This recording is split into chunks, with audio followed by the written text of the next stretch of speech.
Topic non performing asset का theoretical aspect आज cover करेंगे और इस एस्पेक्ट में जो भी थ्योरेटिकल पॉइंट्स हैं उन चीजों को कवर करेंगे। तो एक तो इसमें एक वर्ड लिखा हुआ प्रूडेंशियल नॉर्म्स, जैसा कि हमने पहले बताया था कि ये प्रूडेंशियल नॉर्म्स के फॉर्म में भी हम इनको जानते हैं, ठीक है। और इनकम रिकॉग्निशन एसेट क्लासिफिकेशन मैंने लास्ट में क्लास में बताया और यहाँ पर लिखा हुआ पर्टेनिंग टू एडवांसेस, ठीक है। और इसके साथ साथ कल एक कोई हमारे मन में एक दुविधा हो गई थी कि क्या करेंगे जो हमारे एफडी के बीएस के लोन्स हैं। तो आप लोगों में से किन्हीं ने शेयर किया था ग्रुप में, बहुत क्लियरली लिखा हुआ था कि अगर कोई लोन या एडवांसेस हमारा अगेंस्ट ऑफ सिक्योरिटीज भी है तो उसमें बिल्कुल नॉर्मल प्रोविजन होंगे। और उसके लिए मैं क्लैरिफिकेशन आपको दे देता हूँ कि जब हमारा स्टैंडर्ड एसेट है, अगर हमारा स्टैंडर्ड एसेट है तो हमें कोई भी परेशानी की जरूरत नहीं है, क्योंकि स्टैंडर्ड एसेट में जो प्रोविजन थे 0.25, 0.4, 0.75, 1 और 2 थे। तो आप जब हमने देखा एग्रीकल्चर एसएमई यहाँ आ रहा डायरेक्ट एग्रीकल्चर वाला, और अदर एडवांसेस में 0.4 था।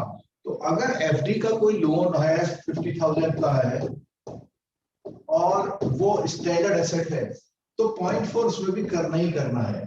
तो ये डाउट बिल्कुल क्लियर हो गया हमारा, उसमें बिल्कुल साफ साफ लिखा होता है, बुक का ही पार्ट शेयर किया था आप लोगों से, तो उसमें कोई भी डाउट अब नहीं रखना है हमको, ठीक है। तो इसमें ये सारे पॉइंट्स हमारे क्लियर आज हो गए और इसके बाद हम पहुंचते हैं इंडेक्स के बाद यहाँ सारी चीजें। अब इसमें देखिए कोई भी जहां भी अगर थ्योरेटिकल अगर आप बात करें कि ये कौन सी कमेटी की रिकमेंडेशन है, तो रिकमेंडेशन ये है चेयरमैन एम नरसिम्हन कमेटी की रिकमेंडेशन से हमारा ये एनपीए का कॉन्सेप्ट चालू हुआ था। नेक्स्ट इसमें केवल जो हम डिस्कस नहीं कर पाए उन बातों को हम लोग अब कवर करेंगे। एक ये बात ये आई थी बिल्स के बारे में। तो अगर आपने कोई बिल को फाइनेंस किया हुआ है और बिल्स का जो पैसा है 90 मतलब मोर देन 90 डेज है, हर बार देख लीजिए, ठीक है। जैसे ही 91 डेज होगा उसी समय वो एनपीए हो जाएगा। तो यहाँ पे क्या, bill remains overdue for period of more than 90 days. ऐसे ही सीसीओडी में भी एक क्वेश्चन आता है कई बार कि कई बार क्या है कि 6 लाख की लिमिट है, उसका बैलेंस 3 लाख है और पिछले 1 ईयर से ऐसे ही चल रहा है, तो ये अकाउंट भी एनपीए हो जाएगा। क्योंकि इसमें एक कंडीशन ये है कि अगर ये लेस भी है तो भी उसे इंटरेस्ट जो है सर्व करना जरूरी है, यानी पेमेंट करना जरूरी है। तो इंटरेस्ट की सर्विस होनी बहुत जरूरी है। क्लियर होगी बात, ठीक है। नेक्स्ट देखते हैं और पॉइंट में एक आउट ऑफ ऑर्डर। ये क्रॉप वाला तो मैंने बता दिया था। जो शॉर्ट टर्म क्रॉप होती है, उसमें 2 क्रॉप होता है शॉर्ट टर्म के लिए। लॉन्ग टर्म में क्या होता है, 1 क्रॉप होता है लॉन्ग ड्यूरेशन क्रॉप में, ठीक है। In respect of the derivative transactions के बारे में बात करी, the overdue receivers positive mark to market value of derivative contract if these remains unpaid. और वही बात है देखिए इसमें, अगर आपने कोई कॉन्ट्रैक्ट किया हुआ है कि भाई हमें 15 अगस्त तक 2021 तक आपको पेमेंट करना है और उन्होंने पेमेंट नहीं किया है उसके अगले 90 डेज तक, तो वो भी नॉर्मल केस में वो भी एनपीए कहलाएगा। अब जब क्वेश्चन आता है तो अभी हमने देखिए इसमें 4 पॉइंट है, तो वो क्या करता है, इन्हीं 4 पॉइंट को लिखता है कि विद रिगार्ड टू एनपीए कौन सा स्टेटमेंट में कोई मिस्टेक है या गलत है। तो उसमें किसी वर्ड में वो थोड़ा बहुत दाएं बाएं कर देता है, तो उसको आपको बहुत ध्यान से देखना है, ठीक है। और आउट ऑफ ऑर्डर स्टेटस की बात होती है, account treated as out of order. देखो एक होता है ड्यू, एक होता है ओवर ड्यू, एक होता है आउट ऑफ ऑर्डर। 3 वर्ड है, जरा देखते हैं इन तीनों वर्डों में क्या खास बात लिखी हुई है। If the outstanding balance remains continuously in excess of the sanction limit, your drawing power, in cases where outstanding balance in the operating account is less than the sanction limit drawing power, but there are no credit continuously for 90 days on the date of the balance sheet of. अब देखिए इसमें एक बात तो यहां बोला उसने, एक तो बोला एक्सेस, एक तो बोला एक्सेस कि उसका डीपी से ज्यादा चल रहा है।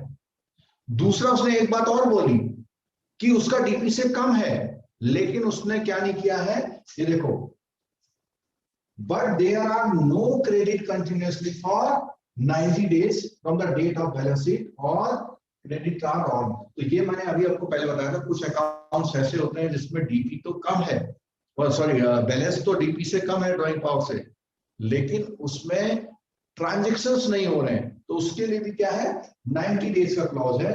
उस कंडीशन में वो अकाउंट क्या होगा आपका, आउट ऑफ ऑर्डर ट्रीट होगा। ठीक है, enough to cover the interest debited during the same account पर should be treated as out of, समझ में आई बात, आउट ऑफ ऑर्डर हो गया। 90 डेज तक अगर उसमें कोई भी क्रेडिट नहीं आ रहा है, उसको भी आप आउट ऑफ ऑर्डर बोलेंगे। किसी की डीपी जो है कम है, उसका पेमेंट जो आउटस्टैंडिंग है ज्यादा है, वो तो उस कंडीशन में भी, तो ये जो आउट ऑफ ऑर्डर वर्ड है वो एक तरह से उन अकाउंट्स में है जैसे सीसी लिमिट्स के अकाउंट होते हैं, उनके लिए ज्यादा काम करेगा। ठीक है, नेक्स्ट देखते हैं। ओवरड्यू हमने बहुत अच्छी तरह बता दिया था, इनकम रिकॉग्निशन में बता दिया था। देखो ओवरड्यू में एक बात लिखी है, if it is not paid on the due date fixed by the bank. तो हमने बोला था कि जिस दिन ड्यू होता है उस दिन के नाइट तक अगर नहीं करता है और बैंक उस दिन की अपनी बुक्स क्लोज कर देगा, तो इमीडिएटली वो उस पे जो ब्रांडिंग हो जाएगी वो हमारा ओवरड्यू की ब्रांडिंग हो जाएगी, और ओवरड्यू का मतलब उसका पहला दिन काउंट हो जाएगा।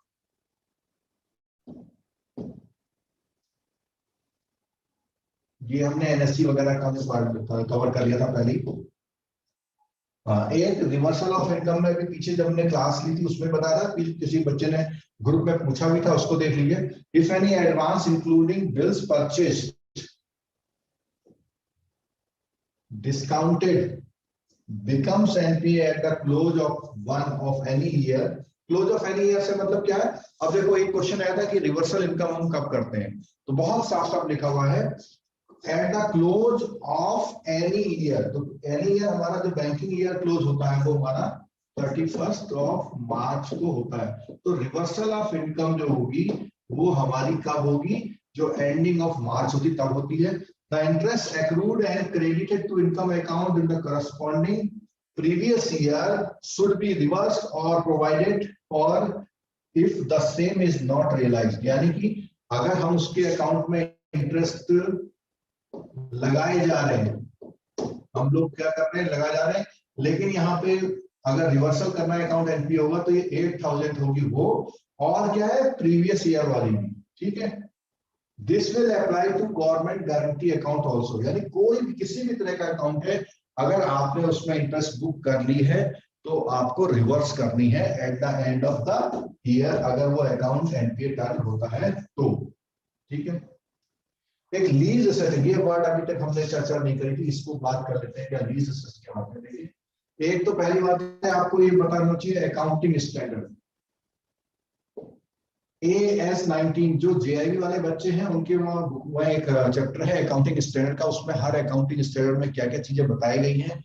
थ्योरेटिकल टॉपिक है, उसमें से 4-5 क्वेश्चन आ जाते हैं आपके, मैडम इसको कवर करेंगे। ठीक है, तो उसमें अकाउंटिंग स्टैंडर्ड 19 में क्या बोलता हुआ है, लीजेस issued by the council of institute chartered accounts of India on the leased asset which had accrued and was credited to income account before the asset become non-performing and remaining unrealized should be reversed or provided for the current account period।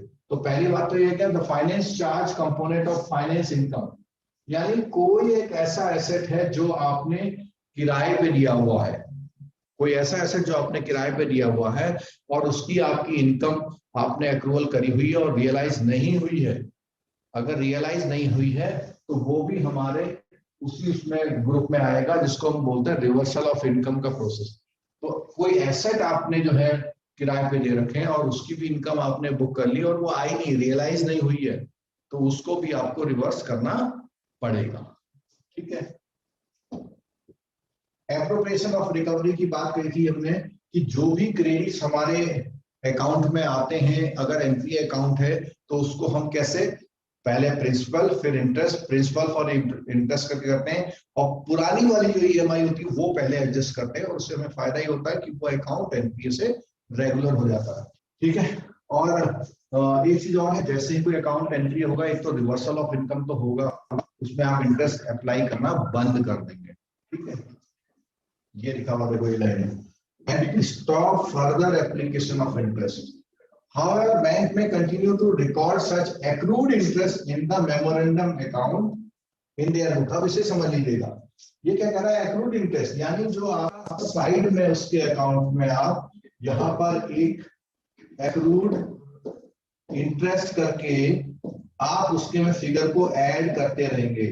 Last time मैंने एक exercise आपको दी थी, आप अपने bank में जाइए और आपके बैंक में जो बहुत पुराना एनपीए अकाउंट होगा उसको वो करके देखिए। ठीक है। हाँ, तो मैंने माइक अभी आपके खोले में मैंने आपको एक छोटा सा असाइनमेंट, कह लीजिए असाइनमेंट दिया था, और ये बोला था कि आप अपने बैंक के किसी पुराने एनपीए अकाउंट को खोल के देखिए, उसका स्क्रीनशॉट लेके देखिए। किसी ने अगर किया है तो बता दीजिए। क्या है सर? हाँ, किन्होंने किया है? निशांत, गौरव। हाँ निशांत जी बताए। हाँ, क्या देखा आपने उसमें? कुछ ऐसा देखा जो हम लोगों ने क्लास में चर्चा करी थी उससे कुछ रेलिवेंट था? कोई चीज आपको नहीं दिखाई थी उसमें न्यू, जो बच्चों के साथ शेयर करेंगे आप सबके? नहीं सर, एकदम जो क्लास में जो शेयर किया गया था, that same thing is there in the statement sir. अच्छा, सब कुछ था हाँ, उसमें? यस। अच्छा, एक चीज मैं पूछना चाह रहा हूँ, वो एनपीए कौन सी कैटेगरी का था? सब स्टैंडर्ड था, D1 था, D2 था, D3 था, लॉस था? Loss asset. लॉस एसेट था। Yes sir. और अकाउंट की बुक में था वो अभी? हाँ, यस सर। मतलब बैंक में था वो बुक में? यस। हाँ सर, बैंक में था, बुक उसको में। अभी राइट ऑफ नहीं किया गया? नहीं किया गया था सर। नहीं किया था। तो एक क्वेरी भी कई बार आती है जब हम क्लास लेते हैं कि क्या लॉस एसेट जो है तो उसको क्या राइट ऑफ क्यों नहीं करते? तो इसके लिए मेरा कहना यह था कि वो राइट ऑफ का जो प्रोसीजर है बैंक का, अगर कोई जो एडवांसेस में है तो उसका एक बहुत बड़ा चार्ट है, या तो एक्सेल में उसमें जो भी सिस्टम में फीड होता होगा तो बहुत सारी इंफॉर्मेशन फीड होती हैं, आरओ में जाता है, आरओ में एक कमेटी होती है, वो उसको राइट ऑफ करना है या नहीं करना है, फिर क्या है मतलब एजीएम का ट्रांसफर हो गया, एजीएम का प्रमोशन हो गया, तो ये सब कभी कभी क्या होता है वो एक साल को क्रॉस भी कर जाता है। लेकिन ऐसे बहुत कम अकाउंट होते हैं जो लॉस में है और कई सालों से लॉस में रखे हुए, या तो उसमें कोई डिस्प्यूट होता है या कोर्ट का डिस्प्यूट होता है तब चल रहे होते हैं, अदरवाइज कोशिश की जाती है कि जो अकाउंट लॉस एसेट में आ गया है उसको बैंक राइट ऑफ करने की कोशिश करता है। ठीक है sir, one question sir please. हाँ सर, राइट ऑफ करने का पावर आरओ जैसे हमारे यूनियन बैंक में ये बोर्ड ऑफ डायरेक्टर को दिया गया है, ठीक है, तो ये कंपलसरी है क्या? बोर्ड ऑफ डायरेक्टर ही है सर इसमें सैंक्शनिंग अथॉरिटी? चलो मैं बता देता हूँ। ऐसा है, देखो बोर्ड ऑफ डायरेक्टर वास्तव में अल्टीमेट जो जितनी पॉलिसी थी उसको अप्रूव बोर्ड ऑफ डायरेक्टर करता है, लेकिन उस बोर्ड ऑफ डायरेक्टर ने भी ये कहा हुआ है कि 50,000 तक के राइट ऑफ एजीएम कर लेगा, 1 लाख तक के राइट ऑफ जीएम कर लेगा। ठीक है, तो कुछ पावर इस तरह की दी है। तो ये बैंक टू बैंक पॉलिसी पे निर्भर करता है कि आपके बोर्ड ऑफ डायरेक्टर ने सारी पावर अपने पास रखी है या कुछ लिमिट तक कुछ, क्योंकि मुझे अच्छी तरह याद है कि जब हम लोग होते थे तो बोर्ड ऑफ कुछ राइट ऑफ जो है रीजनल ऑफिस से सैंक्शन होके आते थे। सर अभी भी आता है सर, मैं एसबीआई में हमारे सर एसबीआई में अभी भी आता है, रीजनल ऑफिस की पावर होती है, फिर उसमें डीजीएम B&O की होती है, depend upon the amount size. हाँ वो मैंने बता दिया आपको, सीलिंग्स अलग अलग है ना। हाँ। अच्छा, एक मेरा डाउट था सर, अभी आपने बोला कि हमारी सर एक डाउट मेरा, अभी आपने बोला कि जो इंटरेस्ट अप्लाई हुआ है वो ईयर एंड पर रिवर्स होता है। मेरा कहना यह है कि ये जब भी उसको 3 महीने कंप्लीट हो जाएंगे वो इंटरेस्ट रिवर्स, जब उसके टैगिंग हो जाएगी एनपीए की उसी टाइम पे हो जाएगा सर, या ईयर एंड पर होता है? मुझे तो अब मैं इसमें बता दूं कि ये यहाँ फिर वही बात आएगी बैंक की प्रैक्टिस की बात, लेकिन जिस दिन सीए साइन करेगा, सीए जो साइन करेगा वो पूरे साल की इंटरेस्ट को रिवर्स करवा के देगा। तो कई बैंकों ने अपना सिस्टम इतना अच्छा कर लिया है कि जैसे ही अकाउंट एनपीए होगा तो वो रिवर्स हो जाता है। रिवर्स कर देते हैं जिससे कि ऑडिटर उसमें ऑब्जेक्शन नहीं लगाता है। यस सर, और मेरे उसको यहाँ पता पे है यही कि है। आज मेरा प्रॉफिट एग्जैक्टली इतना है।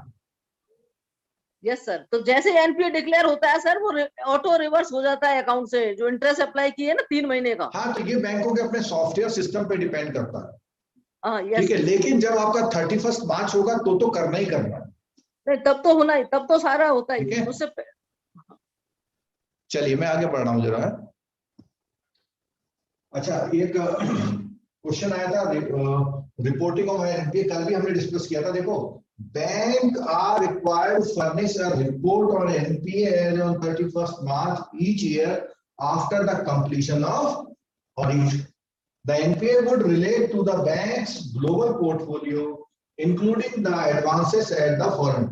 अब एनपीए जब भी डिक्लेयर करता है तो उसकी जो फॉरेन में सब्सिडरी उनको मिला के भी करता है, यानी कि जो आपकी अल्टीमेटली जो ऑडिटेड बैलेंस शीट है पब्लिक तक, एक तो होती है अनऑडिटेड, लेकिन जो ऑडिटेड बैलेंस शीट है उसमें बोला ना आफ्टर द ऑडिट कंप्लीशन हो जाएगा, उसी के बाद आप पूरा एनपीए अपना डिक्लेयर करते हैं। यानी जब भी आपका कोई भी एक शेयर होल्डर आपकी रिपोर्ट देखेगा तो ऑडिटेड वाली देखेगा, उस ऑडिटेड वाली में कहेगा इसका एनपीए इतने % है। क्योंकि कई सारे क्या होते हैं, कई बार जब मार्च आता है तो मार्च में हम लोग ट्राई करते हैं और बहुत सारे अकाउंटों को कोशिश करते हैं कि एनपीए से वो बाहर हो जाए। While reporting NPA figures, bank have to compute their gross advances, net advances, gross NPA, net NPA as per the guideline value. तो ये हमने पहले भी बता दिया था कि ग्रॉस एनपीए और नेट एनपीए में क्या फर्क है। हमने बोला था कि अगर ग्रॉस एनपीए में से प्रोविजन हम लोग माइनस कर देंगे, जो भी प्रोविजन है, तो उसके बाद हमारा नेट एनपीए आता है। ठीक है, चलिए, और इसमें क्या है, कंप्यूटेशनल ग्रॉस के बारे में बताया हुआ, gross advances standard asset plus gross NPA. देखो यहां पे देखो, gross advances standard asset plus gross NPA. दूसरा क्या है, gross NPA as percentage of gross advances equal to gross NPA upon gross advances. ये नॉर्मल प्रोसेस है सारे। यहाँ अच्छा, डिडक्शन में आता है। देखो ये जो यहाँ पर हमने एक पॉइंट बताया, इसको देखो यहाँ पे एलोबरेट किया हुआ है। एक तो उन्होंने बोला देखो प्रोविजन, सेकंड पॉइंट बहुत इंपॉर्टेंट है, DICGC ECGC claims received and held pending adjustment। अब देखो जरा इस बात को देखिएगा, इस पॉइंट को समझिएगा। सपोज कीजिए हमारा कोई 10 लाख का अकाउंट है, ठीक है, और हमने इसको क्या डिक्लेयर कर दिया, एनपीए कर दिया। इसके अगेंस्ट में प्रोविजन हमारा 2 लाख का है, ठीक, और 5 लाख का हमारा ये DICGC क्लेम आ गया है, लेकिन क्या है, पेंडिंग है, यानी हमारी अपनी बुक में साइड में रखा, अभी हमने उसके अकाउंट में नहीं डाला है। तो ये मान लीजिए कि वो तो आपके पास आ ही गया है, तो इसका मतलब ग्रॉस एनपीए में से ये एंट्री भी एडजस्ट होगी, तब जाके नेट एनपीए निकलेगा। थर्ड क्या है, पार्ट पेमेंट कैप्ड इन सस्पेंस अकाउंट, उसने मान लिया 1 लाख रुपए दिए हुए हैं और सस्पेंस अकाउंट में रखे हुए। तो इसका मतलब इस कंडीशन को देखेंगे, अभी तक हम ब्रॉडर टर्म में सिर्फ इसको ले रहे थे, प्रोविजन को ले रहे थे, लेकिन इसके 3 पॉइंट और भी हैं, और आगे वाले में इसको इसी में बढ़ा देता हूँ जरा पॉइंट, यहाँ पे हम थोड़ा सा रब करके कि और कौन कौन से पॉइंट हैं जो हमारे यहाँ पे काम आ सकते हैं, जिससे हमारी स्क्रीन वही बनी रहे। तो अगला पॉइंट क्या है, देखिए, कोई सन्ड्री अकाउंट में आपका कोई पैसा पड़ा हुआ, उसका balance in sundry account interest capitalisation minus restructured account in respect of floating provision. कोई आपका फ्लोटिंग प्रोविजन है, वो प्रोविजन इन लिeu of diminution of the fair value of the restructured account classified as NPA। कोई आपका यहाँ पर कुछ वैल्यू का कोई फर्क आया है, चेंज आया है, उसको देखते हुए प्रोविजन इन लिeu of diminishing in fair value of the restructured account classified as standard asset। कई बार क्या होता है, रिस्ट्रक्चर करने के बाद कोई अकाउंट स्टैंडर्ड एसेट में भी आने का होता है, उसकी वजह से कुछ रखा हुआ है। नेक्स्ट क्या है, इनको पॉइंट टू पॉइंट नोट कर लीजिए, मतलब दिमाग में रख लीजिएगा, केवल आप इसको पॉइंट टू पॉइंट माइंड में रख लीजिएगा, जब क्वेश्चन आएगा बहुत लंबा सा तो वहां पे आपको ये हेल्प करेगा। तो इतने ये 7 पॉइंट्स हैं इसके। 3 पॉइंट तो ये बहुत नॉर्मल वाले हैं और ये 4 पॉइंट जो है इसके थोड़े से उस तरह से हैं। आपको एक तो इसमें क्या है, रीस्ट्रक्चर अकाउंट को कवर किया हुआ है, जो रीस्ट्रक्चर अकाउंट उसको कवर करते हुए किए गए हैं। तो ये सारे एडजस्टमेंट करने के बाद ही आपका नेट एनपीए निकलता है। तो नेट एनपीए में क्या होगा, ग्रॉस एनपीए माइनस ये जो लिस्टेड अबाव है ये सारी चीजें। Net NPA is the percentage of the net advances. तो net NPA upon net advances ये नॉर्मल बात है, ठीक है। केवल पॉइंट टू पॉइंट करते हैं। कैटेगरी ऑफ एनपीए हमने पढ़ लिया, इसमें बिल्कुल भी हमें टाइम नहीं लगाना है, ठीक है। अच्छा, अब ये आ गया अकाउंट में टेम्परेरी डेफिशिएंसी क्या होती है। इसमें कुछ ऐसी डेफिशिएंसी जो टेम्परेरी नेचर की होती हैं, उसमें क्या है, bank should not classify an advance account NPA mainly due to existence of some deficiency which are temporary in nature such as non availability of adequate drawing power based on the latest available stock. तो उसने अगर कोई stock statement आपको दिया और उस stock statement के according थोड़ा सा उसका जो डीपी है वो कम होना था, तो उसकी वजह से थोड़ा सा इरेगुलरिटी आ रही है। उस पॉइंट को देखते हुए balance outstanding exceed in the limit temporary. कई बार होता है ना कि लिमिट 5 लाख की है और उसका टेम्प हो गया 505 हो गया, और वो हुआ क्यों, कभी आप बैंक चार्जेस डेबिट करते हैं तो उससे हो जाता है कई बार, ठीक है। Non submission of stock statement and non renewal of the limit, ये सारी बातें हमने डिस्कस करी थी क्लासेस में, ठीक है। तो ये क्या है, टेम्परेरी डिफिशियंसी में। Banks should ensure that drawing in the working capital accounts are covered by the adequacy of current asset, since current asset are the first appropriate in time of distress। तो वो ये कह रहा है कि जितनी DP है उसको जो करंट एसेट है उसके को, करंट एसेट से मतलब आपका है जितनी आपने सेल्स करी है और जो उधार में सेल्स करी है, अपने क्रेडिट में सेल्स करी है, उसको भी करंट एसेट में लेते हैं, यानी वो पैसा आने के चांसेस होते हैं आपको। Drawing power is required to be arrived at the base on the stock statement में करते हैं, ठीक है। However considering the difficulty of the large borrower, stock statement relied upon the banks for determining drawing should not B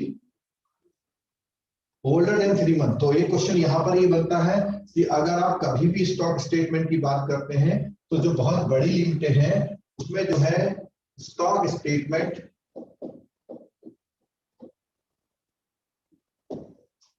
3 month से older नहीं होना चाहिए। The outstanding in the account based on the drawing power calculated from stock statement, ये सब वही बात repeat हो रही बार-बार, ठीक है। हाँ, यहाँ देखिएगा, a working capital borrowable account will become an NPA if such irregular drawing are permitted in the account for a continuous period of 90 days, even though the unit may be working on the borrower financial position study। कहने का मतलब है, देखो आपने 90 days ये जो बोला ना, नॉट ओल्डर देन 3 मंथ, देखो यहाँ लॉजिक समझिएगा।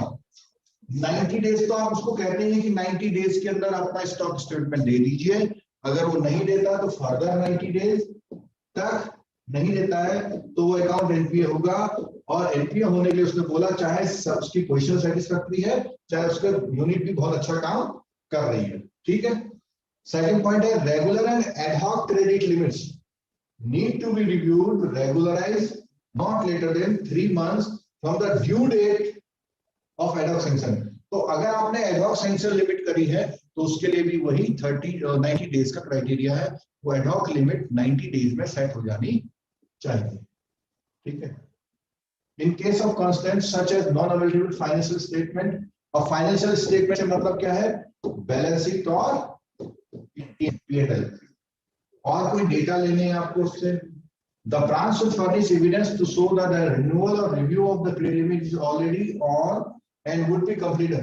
तो बैंक क्या करता है, कई बार आपने देखा होगा मार्च में अगर आपका रिन्यूअल या रिव्यूअल किया जा चुका है कंसीडरेशन में, तो भी आप कहते हैं कि हाँ हो गया, करके आप उसको अकाउंट को सही कर लेते हैं, ठीक है। Any case delay beyond 6 months, तो वही बात हो गई कि ये भी देखिए यहाँ पे 90 + 90, यहाँ पे बिल्कुल साफ साफ लिखा हुआ 6 months। ये 6 month का जो क्राइटेरिया है वो किस उसमें है, रिन्यूअल और रिव्यू में, ठीक है। Not consider desirable as general speed, hence the an account where the regular and ad hoc credit limit have not been reviewed within 180 days from the due date of the adoption will be treated as NPA। तो वो ये मैंने उस class में भी आपको clear कर दिया था, वही पॉइंट है।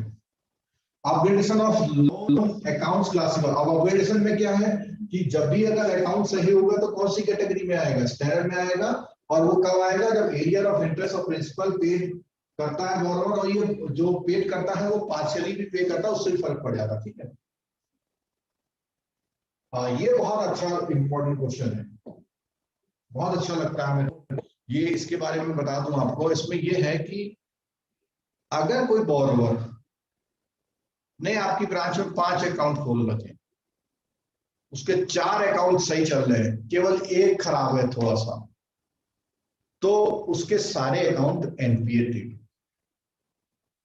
ठीक है, तो क्या बोला इसमें, asset classification to be borrower wise not facility wise. मतलब उसने हाउसिंग लोन ले रखा है या ऐसे टीएल ले रखा है, सीसी ले रखा है, ओडी ले रखा है, इसके ये दोनों ठीक चल रहे हैं और ये खराब चल रहा है, तो ये इसके तीनों अकाउंट ट्रीट होंगे क्या, एनपीए ट्रीट होंगे।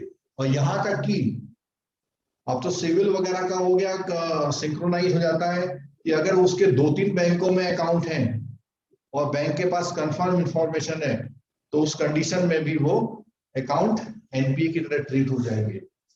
ठीक है, लेकिन ऐसा पॉसिबल नहीं हो पाता क्योंकि दूसरे बैंकों की इंफॉर्मेशन का स्टेटस जो है उनको नहीं मिल पाता। ठीक है, it is difficult to invest in situation when only one facility borrower one investment in any of the security issued by the borrower becomes a problem। अगर एक खराब है, therefore all the facility granted by bank to be borrower treated as NPA। If the debits arising out of development and letter of credit, अच्छा ये LC के बारे में बता, और इनको कोई गारंटी है, are in a separate account, the balance outstanding in that account also should be treated as a part of the borrower per principal operating। यानी कि किसी बोरोवर ने लोन अकाउंट के साथ साथ आपसे कोई गारंटी या कोई एलसी क्लियर की है, तो उस पे भी ये वाला क्लॉज लागू होगा। अगर उसकी कोई गारंटी भी खराब हो गई है तो उसका मतलब जो है उसका अकाउंट एनपीए, उसके सारे अकाउंट एनपीए के ट्रीट होंगे। ठीक है,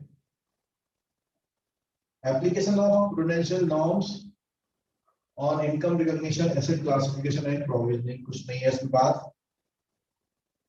बाकी इन्होंने ये एलसी के फेवर में कर दी बात, वही है सेम। एक देखिए डेरिवेटिव कॉन्ट्रैक्ट में पीछे ही बात कही थी हमने, the overdue receivables representing positive mark to market value of a derivative contract will be treated as non performing if these are remain unpaid 90। बार-बार रिपीट हो रही वो लाइन। हाँ ये देखो, एडवांस अंडर कंसोर्टियम, तो ये भी थ्योरेटिकल पार्ट हमारा कवर नहीं हुआ था। मान लिया एक 60 लाख का लोन है और उसको जो है ABCD बैंक ने किया हुआ फाइनेंस, तो उस कंडीशन में क्या होता है कि under consort should be based on the record of the recovery of the individual member banks and other aspect they have that have a bearing on the recoverability of the advances. उसमें क्या है देखो, इसमें ये बोल रहा है कि अगर जो कंसोर्टियम का एडवांस है उसमें जो इंडिविजुअल मेंबर बैंक का जो रिकॉर्ड चल रहा है, अगर इंडिविजुअल मान लिया इसमें इस तरह से कुछ है, 10 इसने किया है, 20 इसने किया है, 20 इसने किया है, 10 इसने किया है, तो 60 करोड़ किया हुआ, 60 लाख किया हुआ। तो अगर ये दो बैंक ने अपने सारे नॉर्म्स फॉलो करेंगे, उसकी जो भी रिक्वायरमेंट है उनके पास पूरी है, तो वो बैंकों को अगर स्टैंडर्ड उनके हिसाब से तो स्टैंडर्ड रखेंगे। बाकी जो दूसरे बैंक ने अच्छा काम नहीं किया, क्योंकि हर बैंक की उसमें रिस्पॉन्सिबिलिटी होती है, अगर हर बैंक अपनी रिस्पॉन्सिबिलिटी पूरी कर रहा है, उसके वहां अकाउंट में रिकवरी पूरी आ रही है, तो उस कंडीशन में वो बोले कंसोर्टियम वाले में, ठीक है, इंडिविजुअल बोरोवर की बात नहीं कर रहा मैं, कंसोर्टियम वाले में हर बैंक के हिसाब से अपना अपना हिसाब रखा जाएगा। ठीक है, recovery of the individual member bank बोला हुआ, record of the recovery of the individual bank.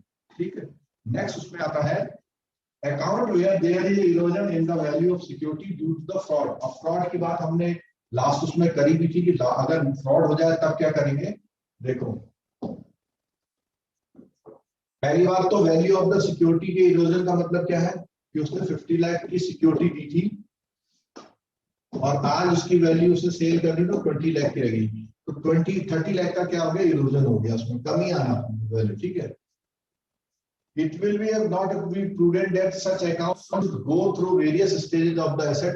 या क्या इसका मतलब ये है कि जैसे वो सब स्टैंडर्ड D1, D2, D3 के बाद लॉस होता है ना, A1/1 आता है, तो ऐसे वाले केस में वो डायरेक्ट कहीं पर भी जंप कर सकता है। कैसे? In case of such serious credit impairment the asset should be straight away classified as doubtful और लॉस। तो वो कहाँ आएगा, या तो डाउटफुल में आएगा या सीधे लॉस में। तो मतलब सब स्टैंडर्ड कोई लॉस नहीं है। अब लॉस में आने में क्या है, लॉस में आने में है, बताया था हमने, लेस देन 10% अगर सिक्योरिटी उसकी रह जाती है तो सीधे लॉस में आएगा, अदरवाइज वो सीधे D1 में आएगा। चलिए नेक्स्ट आगे बढ़ते हैं। इसमें ये पॉइंट भी हमने डिस्कस कर लिया था कि ये जो TDR, NSE और KVP है, तो उसमें बोला हुआ साफ साफ कि उसकी जो सिक्योरिटी है वो पूरी कवर्ड अगर है तो वो NPA नहीं होगा। अच्छा, moratorium for payment of interest. आपको पता है कि जैसे एजुकेशन लोन है, एजुकेशन लोन या हाउसिंग लोन में जब तक उसका EMI स्टार्ट नहीं होता है तो तब तक केवल उसको क्या देना होता है, इंटरेस्ट देना होता है, तब तक उसको केवल देना होता है interest. In the case of the bank finance given for a industrial project और फॉर एग्रीकल्चर प्लांटेशन, तो इसमें भी क्या था, कई बार इंडस्ट्रियल प्रोजेक्ट के लिए भी क्या होता, मान लिया 5 साल में प्रोजेक्ट रेडी होगा तो 5 ईयर तक का उसको केवल इंटरेस्ट का मोरेटोरियम मिलता है। Due only after the moratorium gets is over, therefore such amount of interest do not become overdue and hence do not become NPA। तो यहाँ ये बताना चाह रहा कि जो इंटरेस्ट ड्यूरिंग मोरेटोरियम है कि अगर वो सर्व नहीं कर रहा है तो उसे आप ओवरड्यू नहीं मानेंगे अगर आपने उसको वो दिया हुआ है, ठीक है। एग्रीकल्चर एडवांसेस में भी जो है वो बता दिया, लॉन्ग क्रॉप, शॉर्ट क्रॉप, और इधर ये हाउसिंग लोन का देख लो जो मैंने पीछे बताया था कि उसमें जो गेस्टेशन, हाँ एक देखिए यहाँ बोला है स्टाफ मेंबर वाली बात, where interest is payable after the recovery of principal interest need not be consider as overdue. वही बात, सेम बात है, कॉमन सेंस के, from the first quarter onward. Such loans advances should be classified as NPA only when there is a default on the repayment of the installment of the principal or interest। तो उसमें क्या होता है, आप लोगों को staff loan मिलता पहले 240 इंस्टॉलमेंट तक आपको प्रिंसिपल लेना होता, उसके बाद इंटरेस्ट, ठीक है। बहुत कॉमन चीज है इसमें, लॉन्ग ड्यूरेशन के बारे में बात करें।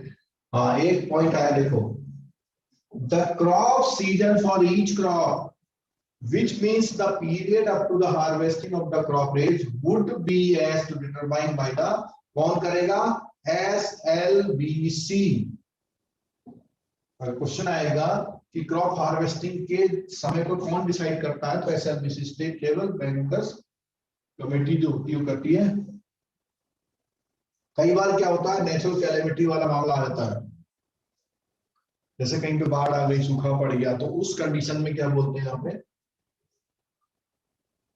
as a relief measure conversion of the short term production loan into a term loans or rescheduling of the repayment period or the schedule। कई बार क्या होता है कि जब ऐसा कुछ हो जाता है तो बैंक में डिसाइड, तो बैंक को पावर दी गई है, मैं इसके बारे में थोड़ा और डिस्कस करूंगा इसमें, कि जो आपके KCC अकाउंट्स होते हैं, अगर वो कहीं पे कोई नेचुरल कैलेमिटी आ गई, उस इलाके में पूरा डिस्ट्रिक्ट में सूखा पड़ गया, कुछ हो गया, तो उसको जो है उस अकाउंट को, उतने अमाउंट को एक टर्म लोन बनाते देते हैं और उसका एक नया मतलब उस अमाउंट को तो टर्म लोन में ट्रांसफर कर दिया, उसको CC, उसकी जो किसान क्रेडिट कार्ड है वो चलता रहता है, यानी उसको अगली फसल के लिए पिछली फसल का पैसा देना जरूरी नहीं है, वो अगली फसल के लिए पैसा लेता है, अपनी नेक्स्ट क्रॉप को हार्वेस्ट करता है और जो उसने पहले जो अनपेड अमाउंट था उसका टर्म लोन बना दिया, और उस टर्म लोन को सपोज कीजिए, मैं एग्जांपल के तौर पर लेता हूँ, 20,000 का उसका KCC है,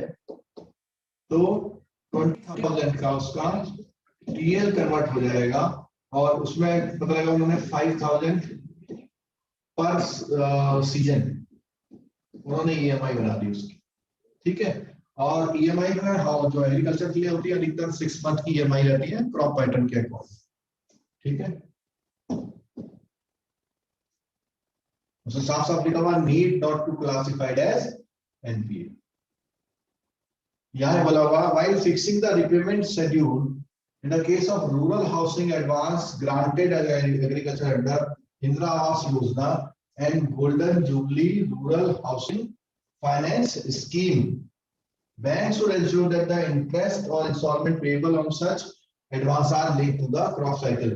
तो यहाँ पे देखो एक बात आ गई है कि इन दो स्कीम्स में अगर हाउसिंग लोन आप दे रहे हैं तो उसका जो रिपेमेंट प्रोग्राम है वो क्रॉप साइकिल के हिसाब से करेंगे, यानी कि 6 मंथ में आप उनसे 6 मंथ की ईएमआई देंगे। ठीक है। गवर्नमेंट गारंटी के अकाउंट की बात आई थी।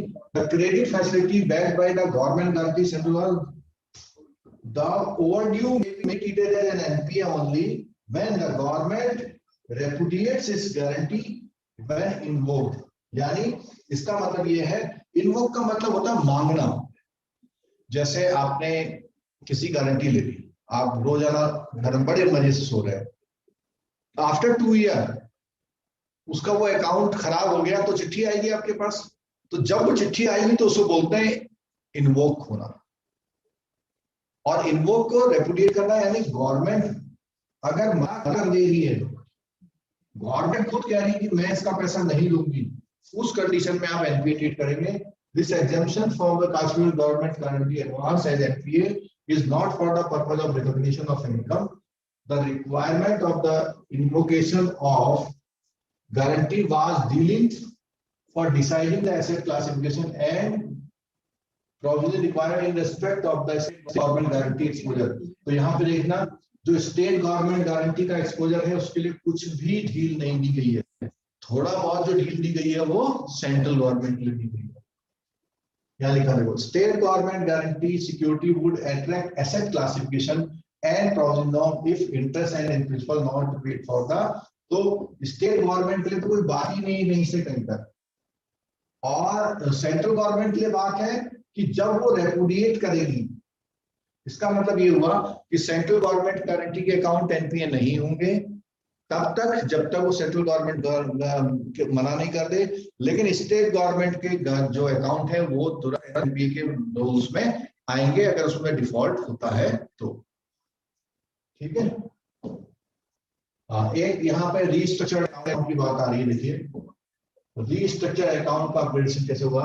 The substandard account which have been subjected to restructuring whether in respect of the principal installment or interest amount by whatever modality would be eligible for upgrading to the standard category only after the specified period, a period of 1 year after the date when the first payment of the interest or principal, whichever is earlier, falls due subject to the satisfactory performance during the period. The amount of the provision made earlier, net of the amount provided for the sacrifice of the interest amount in the present value terms as aforesaid, could also be reversed after the 1 year period. During the 1 year period of the substandard asset will not deter in the classification। यहाँ ये कह रहा है कि जो restructured account होते हैं, restructured account करेंगे तो उनका जो 1 साल का उन्होंने एक टर्म ले रखा है। ठीक है। 1 साल तक क्या बोलता है फिर, substandard account which have been subjected to restructuring. तो रीस्ट्रक्चर होता कैसा है, कभी भी जो है जो स्टैंडर्ड अकाउंट होगा तो उसका तो रीस्ट्रक्चरिंग होगा नहीं। रीस्ट्रक्चरिंग उसी का होगा तो जो बिल्डिंग आपकी खराब हो गई है या होने वाली है उसी को तो आप नया बनाओगे। तो ऐसे रीस्ट्रक्चर अकाउंट किसका होता है, सब स्टैंडर्ड अकाउंट का होता है। ठीक है। और उनके लिए उन्होंने बोला है कि 1 साल का एक पीरियड दिया हुआ है, 1 ईयर का। 1 ईयर तक आप उसे स्टैंडर्ड में लेंगे, लेकिन 1 ईयर के बाद अगर उसकी ईएमआई ड्यू होती है और वो नहीं देता है तो इसका मतलब फिर दोबारा से एनपीए प्रोविजनिंग नॉर्म्स में आ जाएगा। तो रीस्ट्रक्चर अकाउंट को 1 साल का एक तरह से गेस्टेशन पीरियड यहाँ पे मिलेगा। In case however the satisfactory performance during 1 year period is not evident, the asset classification of restructured account would go as per the। तो ये जो क्रक्स मैंने यहाँ पे पहले बता दिया आपको, क्या बोला मैंने, 1 ईयर।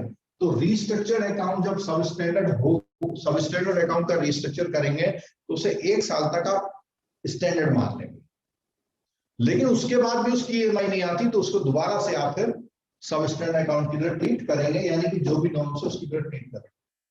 ठीक है, देखो ये बहुत इंपॉर्टेंट चीज है।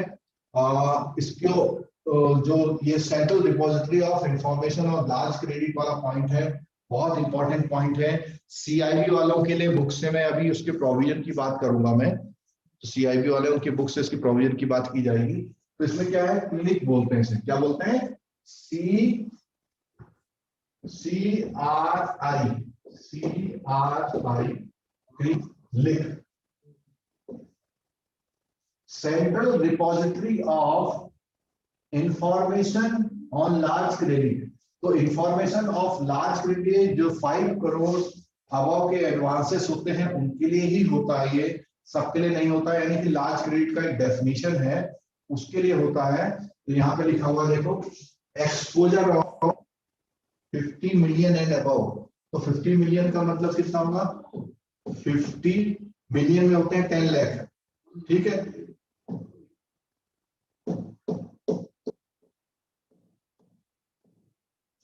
ठीक, तो उसको जब आप देखेंगे 50 मिलियन, 1 मिलियन में 10 लाख, एक जीरो ज्यादा आ गया है, तो ये 5 करोड़ हो जाएगा, 5 करोड़ एंड अबव। तो यहाँ पे आप ऐसा सिंबल बना सकते।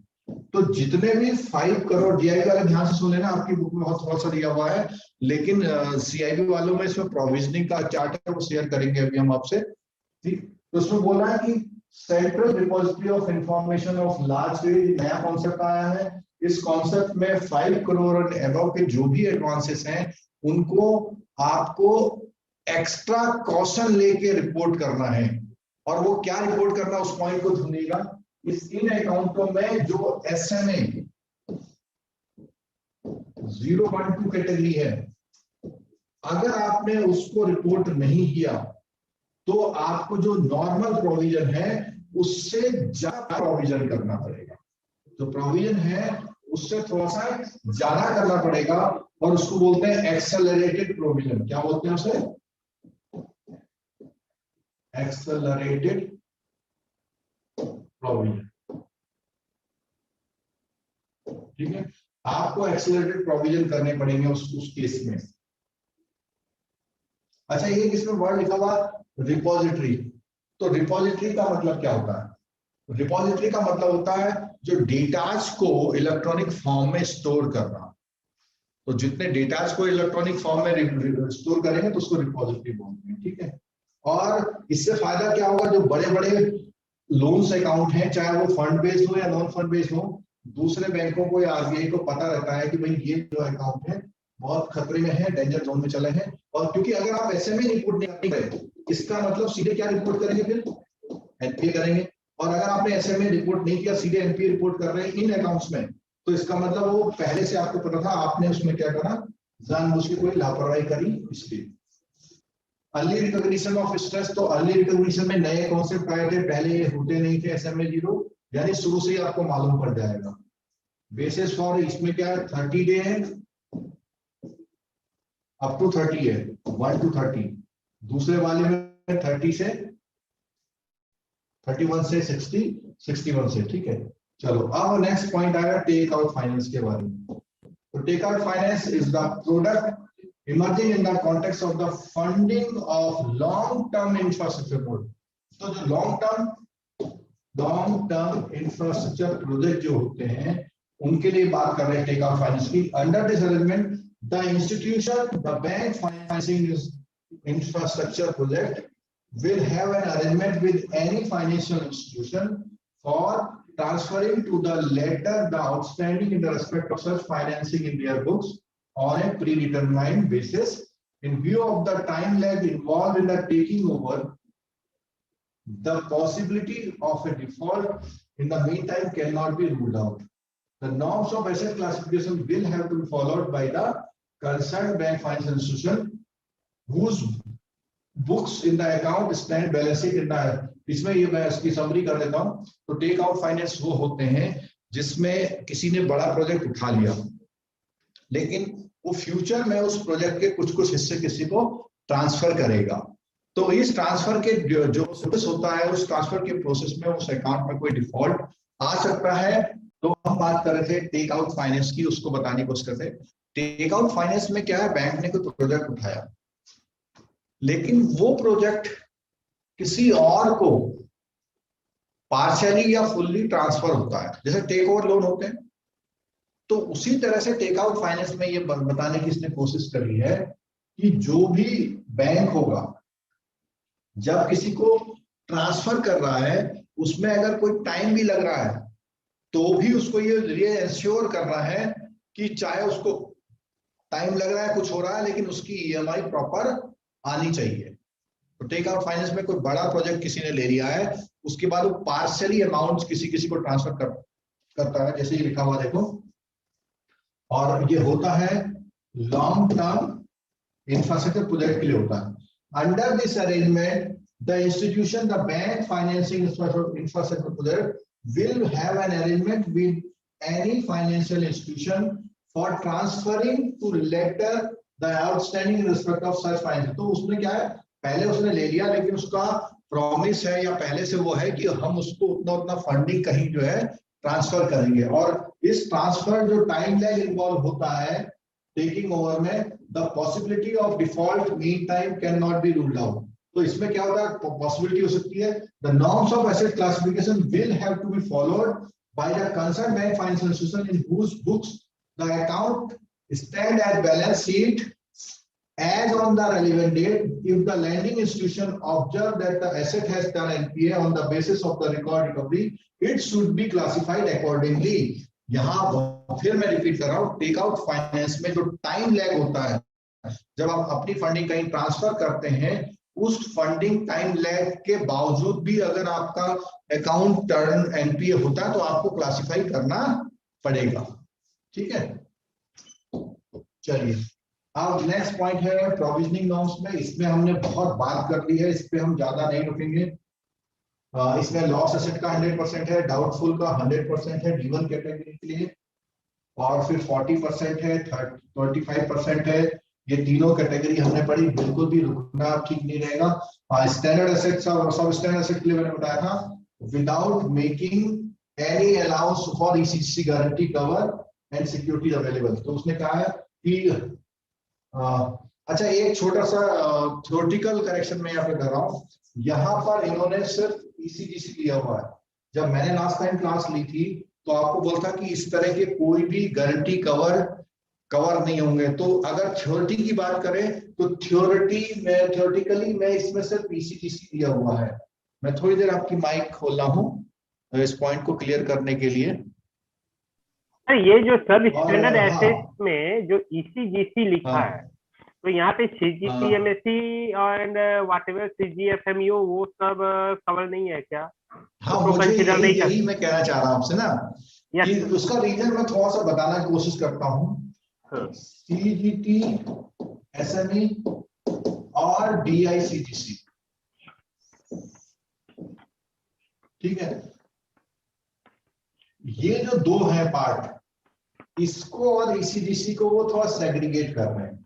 ईसीजीसी जो है केवल एक्सपोर्ट क्रेडिट गारंटी कॉर्पोरेशन यानी एक्सपोर्ट के फाइनेंस को कवर करता है। तो हो सकता है इनका कंसर्न ये हो कि जो एक्सपोर्ट के फाइनेंस है उसमें आप प्रोविजनिंग के नॉर्म पूरे करें।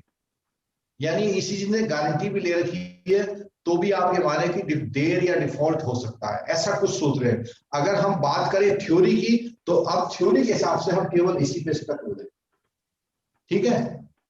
और बाकी ऐसा क्लैरिफिकेशन कोई किसी को मिलेगा अगर, तो वो आप उसको कर सकते हैं, शेयर कर सकते हैं, ठीक है। और ठीक है, ये कॉमन बातें वही वाली है सारी। स्टैंडर्ड एसेट में है देखो एसएमई और एग्रीकल्चर ये 0.25 है, ठीक है। और एक यहाँ पे वो दिया हुआ 20 लाख के अबव वाला क्राइटेरिया, उनके लिए 1% है। और अदर जितने भी लोन होंगे उन सबके लिए कितना है, 40% है। बाकी जो रियल एस्टेट के प्रोजेक्ट हैं 75 है। ये रियल एस्टेट के रेजिडेंशियल प्रोजेक्ट हैं, ये रियल एस्टेट के कॉमर्शियल प्रोजेक्ट हैं, और 2% आपका लीज सॉरी टीजर लोन्स पर है। ठीक है, आगे बढ़ते हैं। देखो ये एक पॉइंट आया, इसको थोड़ा गौर करेंगे। एडवांसेस कवर्ड बाय ईसीजीसी, अब देखो बिल्कुल साफ साफ ईसीजी लिखा हुआ है। In the case of advances classified as doubtful and guaranteed by ECGC, provisions should be made only for the balance in excess of the amount guaranteed by the corporation। वही बात आई, देखो कल जब हम क्वेश्चन कर रहे थे कि जो ईसीजीसी का गारंटी अमाउंट है जितना, उतने के एडिशन पे ही प्रोविजन करना है, यही कर रहे हैं। While arriving the provision required for the doubtful asset, उस कंडीशन में क्या बोलता है, realizable value of the security must first be deducted from the outstanding balance in respect of the amount guaranteed by the corporation। तो हम लोग कर रहे थे ना, जैसे इतने का लोन है तो सबसे पहले हम सिक्योरिटी को हटा रहे थे, सिक्योरिटी को माइनस कर रहे थे, बाकी जो बचा था उसमें हम परसेंटेज के हिसाब से प्रोविजनिंग कर रहे थे। ठीक है, तो ये किसके लिए पढ़ रहे हैं हम लोग, ईसीजीसी के लिए। और अगर हम डीआईसीजीसी का पढ़ते हैं, in case of the advance DICC guarantee become non-performing, no provision needs to be made towards the guarantee portion। तो ये तो बोला ही हुआ पहले से, the amount of the outstanding in excess of the guarantee portion should be provided for as per the extent guideline of the provisioning non-performing। तो इन दोनों का सेम मतलब है, दोनों को उन्होंने अलग अलग पॉइंट में कवर किया हुआ है। ठीक है, अच्छा ये पॉइंट ऐसा है, ये पॉइंट आपके आप ध्यान रखिएगा, जो सीआईबी वाले हैं, सीआईबी वालों ने बीएफएम में एक ईसीजीसी का टॉपिक है आपका, तो ईसीजीसी का टॉपिक है, उसमें कई सारे क्वेश्चन में यही क्लियर कर रहा हूं, वहां पे भी थोड़ा सा पॉइंट टच करेंगे कि कंट्री की रेटिंग है, जितने भी कंट्री हैं लोग ट्रेड कर रहे हैं उनको भी रेटिंग मिलती है, और वो रेटिंग करता है, रिस्क कैटेगरी की रेटिंग ईसीजीसी करता है, क्योंकि ईसीजी से एक्सपोर्ट फाइनेंस में रहता है। ठीक है, तो क्या करता है वो, देखिए उसने क्या है 7 कैटेगरी में क्या हुआ है, A1 A2 B1 B2 C1 C2 और D। और यहां पर आप देखिए कि सबसे पहले इनसिग्निफिकेंट, और यहां पर है फिर लो मॉडरेट हाई, ये सबसे ज्यादा है, और उसके बाद वेरी हाई, और उसके बाद रेस्ट्रिक्टेड का मतलब ये नहीं है, और ऑफ क्रेडिट डी कैटेगरी। तो यहाँ पे देखो अगर आप कवरेज में करेंगे तो यहाँ पे देखो सिग्निफिकेंट और लो कैटेगरी में से 0.5% का प्रोविजन है, ये प्रोविजनिंग रिक्वायरमेंट है। ठीक है, जिस कंट्री को दिया हुआ है। फिर मॉडरेट में 5% है। अब ये कौन सी कंट्री होंगी, ये वैसी कंट्री है जहां पर जो इकोनॉमी है बहुत सेटल्ड नहीं रहती है, डिस्टर्ब रहती है, उनके लिए है। और ये तो क्या है, अगर आपने मान लिया सीरिया को फाइनेंस, सीरिया की किसी पार्टी को फाइनेंस कर दिया, तो वो रेस्ट्रिक्टेड कंट्री में अगर है तो वो पूरा आप प्रोविजनिंग करनी पड़ेगी आपको अपने प्रॉफिट की। तो इसीलिए बैंक क्या करेगा, इस कंट्री में फाइनेंस नहीं करेगा, यहीं पर फाइनेंस करने की कोशिश करता है। ठीक, क्वेश्चन आंसर हम लोग पूछ लेते हैं, अगर आपको कोई क्वेश्चन आंसर वो करने हैं तो वो प्लीज बता दीजिए। सर एक डाउट है सर। बोलिए सर बेसिक डाउट है, जैसा सब स्टैंडर्ड में 3 कैटेगरी है ना sir, D1 D2 D3। D1 1 year में नहीं है कैटेगरी, वो डाउटफुल में, हाँ डाउटफुल में। आप बोलिए। D1 D2 D3 sir, D1 1 साल के लिए, D2 1 year to up to 3 years है, D3 मोर देन 3 इयर्स है, मोर देन 3 इयर्स है। ये सबस्टैंडर्ड कैटेगरी, सबस्टैंडर्ड एसेट है सर, जैसा 15% एंड 25% है जो सिक्योर्ड अनसिक्योर्ड है। ये सबस्टैंडर्ड कितना दिन तक में किस में आता है सर, कितना दिन तक आता है सर? अच्छा 12 मंथ के लिए। फिर D1 भी इसके बाद D1 शुरू होता है सर? हाँ जी बिल्कुल बिल्कुल। अच्छा, पहले substandard then D1 D2 D3। हाँ, सब स्टैंडर्ड फॉर 12 मंथ कंटिन्यू रहेगा, इसके बाद D1 1 साल 12 मंथ तक उसका नहीं आता पेमेंट, तो फिर वो नेक्स्ट ईयर शुरू होगा तो उसमें वो D1 में चलेगा, फिर 12 मंथ तक चलेगा D1 में, फिर उसके बाद D2 में चलेगा 24 मंथ तक, उसके बाद D3 में चलता जाएगा। Okay, sir. Thank you, sir. Thank you, sir. 91 days to 12 up to 12 months. No no no, यहाँ पे मैम प्लीज सुनिए। सपोज कोई अकाउंट 31 मार्च 2020 को substandard, it means NPA treat होता है, तो 31/3/21 को ये D1 हो जाएगा, मींस एग्जैक्टली 12 मंथ। अब मैं आपको क्यों मैंने यहाँ पे रोका कि कई बार बच्चे स्टूडेंट्स क्या कंफ्यूज करते हैं, वो सोचते हैं कि 91 डेज से 1 year it means 9 month. No, वो कंप्लीट 91 डेज से, हाँ वो 91th डे जो होगा उसका पहला दिन होगा। यहाँ सर मुझे ये 30 मार्च को तक ये सब स्टैंडर्ड रहेगा, मतलब जैसे ये कंप्लीट हो जाएगा वो इंटरेस्ट एप्लीकेशन हो गया D1 हो जाएगा। यहाँ थोड़ा सा इसको एक बार और क्लियर कर दीजिए। हाँ, उस दिन वो लास्ट में एंडिंग में D1 कैटेगराइज हो जाएगा। अच्छा, क्योंकि आपका पहला दिन तो यहाँ चला गया था ना। ओके सर, हाँ okay, thank you. Thank you, sir. Thank you.